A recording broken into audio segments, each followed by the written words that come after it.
नमस्ते दोस्तों। आज मैं आपको दिखाने वाला हूं दिल्ली का सबसे रंगीन बाजार। देखो कितना खूबसूरत है।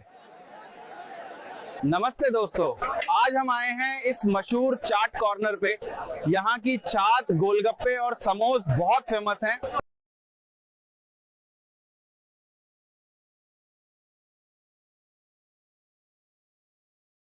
दोस्तों, आज हम खोल रहे हैं गर्मा गर्म पिज्जा।